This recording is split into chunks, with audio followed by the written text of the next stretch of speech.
최근에 쿠팡이라고 하는 이커머스 플랫폼이 그 멤버십 가격을 8월 달에 4,990원에서 7,890원으로 58% 인상했습니다. 그때 인상 얘기가 나올 때만 해도 쿠팡 이용자 수가 줄어들 것이다, 활성화 고객이 줄 것이다, 매출도 감소할 것이다, 여러가지 부정적인 얘기들이 많이 나왔습니다만은 결론부터 말씀드리면 실제로 다 늘었습니다. 이용자 수도 작년에 2,908만 명이었는데 작년보다 한 9.5%가량 늘었답니다. 계산하기 쉽게 대략 10%라고 얘기하면 어떻게 됩니까? 2,900만 명에서 한 3,200만 명쯤 됐다 라고 계산하면 대략 맞을 것 같습니다. 이용자 수도 늘고 활성화 고객 수도 늘고 결제 금액도 늘었습니다. 4,990원에서 7,890원으로 멤버십 비용을 올렸기 때문에 영업이익도 1.9%에서 훨씬 더 이제 위로 2%대로 이제 진입하지 않을까라고 생각합니다. 이러한 이제 이익을 기반으로 다른 지역의 물류센터도 더 확장하고 로켓 배송 이제 운영하는 이제 지역도 더 넓어질 것 같습니다. 결국 온라인 유통시장에서 이커머스에서 쿠팡의 점유율이 더 늘어난다라고 보면 맞을 것 같습니다. 물론 상대적인 이제 특수도 있었습니다. 팀F라 그래서 팀원과 IMF가 사라지면서 그로 인한 반사 이익을 얻은 부분도 분명히 있다라는 거. 제가 이제 잘 알고 있는 이제 셀러 온라인에 이제 납품하고 판매하시는 대표들의 얘기를 들으면 TMF 사태가 있기 이전 2024년 5월, 6월, 7월 엄청 이제 쿠팡에 있는 MD들이 좀 히스테리를 많이 부렸답니다. 왜겠습니까? 매출이 안 나오니까. 근데 TMF 사태가 터지고 난 이후에 반사 이익을 얻으면서 상대적으로 매출이 올라가고 이익이 개선되니 8월, 9월, 10월은 좀 많이 누그러졌다고 하죠. 매출이 나오니까 여건들이 좀 괜찮아지니까 좀 분위기가 유해진 것 같습니다. 그럼 앞으로는 어떻게 될까? 앞으로도 아마 쿠팡의 저 독주는 쉽사리 꺾이지 않을 겁니다. 아무리 신세계나 롯데가 여러가지 액션을 취한다 하더라도 저 쿠팡의 혁신적인 모습들을 따라하기도 쉽지 않고 또 추격하는 것도 만만치 않을 거라고 봅니다. 그럼 한번 되돌아볼게요. 쿠팡이 이제 생긴 지가 10몇 년 됐죠. 13년, 14년쯤 됐을 텐데, 아니, 그 짧은 기간에 어떻게 유통공룡이라고 했던 롯데나 이마트나 홈플러스를 넘어서는 저런 큰 이커머스 기업이 되었을까요? 그건 다름 아닌 홈플러스나 이마트나 롯데마트에 비해서 좀 비주류였던 사람들이 많이 모였던 탓입니다. 쿠팡에는 구 홈플러스 출신의 인력들이 대거 포진해 있습니다. 홈플러스가 오프라인 유통시장에서 MBK 사모펀드로 넘어가면서 인력들이 많이 유출돼서 쿠팡으로 옮겨 태게됐죠. 그러면서 이제 쿠팡에서 새로운 기존 고정관념을 벗어난 새로운 시도, 새로운 도전들이 많이 있었고, 그 때문에 쿠팡은 기존 유통기업에서 할 수 없던 새로운 시도들을 많이 했습니다.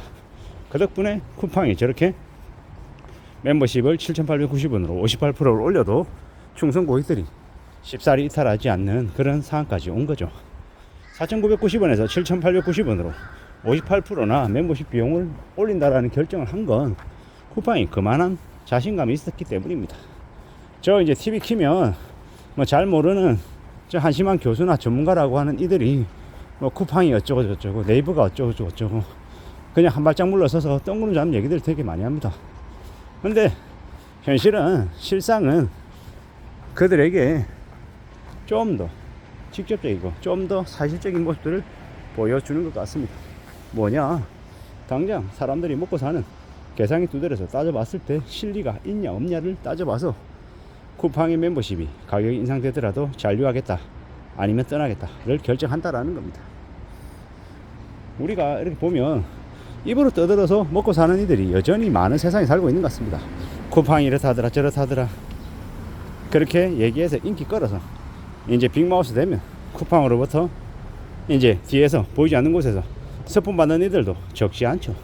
그렇게 사는 교수들도 있고 전문가라고 이제 이름 파는 이들도 있는 게 지금의 시대입니다. 물론 뭐 그들이 힘이 있으니까 뭐 그런 이제 콩고물 같은 것도 주워 먹으려고 하는 걸 수도 있고요. 근데 이제 대체로 이제 그런 그들의 입맛에 맞춰서 이제 얘기해 주는 게 강한 거죠. 여러 면에서 볼 때 앞으로도 쿠팡은 꽤 건재하게 나아갈 거라고 생각합니다.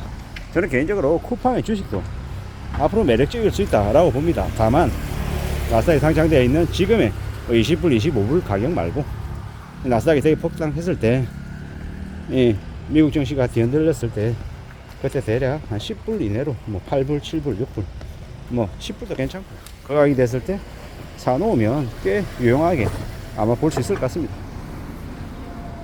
한국의 아마존이다라고 하는 이름을 가진 쿠팡이 앞으로도 여전히 강한 힘을 보일 거다라는 거고, 결국에는 사람들이 이 가성비도 싸지지만은 편리함도 싸진다라는 거. 쿠팡 로켓으로 인한 그 편리함을 이미 사람들이 맛을 봤기 때문에 쉽게 쿠팡의 로켓 배송이 아닌 다른 걸 결정하기가 어려울 겁니다. 뭐 CJ 대한통운에서도 뭐 7일 배송한다, 뭐 여러 경쟁 채널에서 새로운 모습을 내보이려고 안간힘을 쓰겠지만 쉽지 않겠더라는 겁니다. 최근에는 쿠팡이 로켓을 직접 배송하기 어려운 지역은 기존에는 한진을 줬었는데 최근에 롯데로 바꿨다고 하더라고요, 택배를요. 그래서 대략 이제 배송이 예전보다는 좀 더 사고나 아니면은 좀 배송 이런 되는 부분들이 예전보다는 조금 매끄럽지 못할 수도 있겠다, 뭐 이런 생각들도 들었습니다.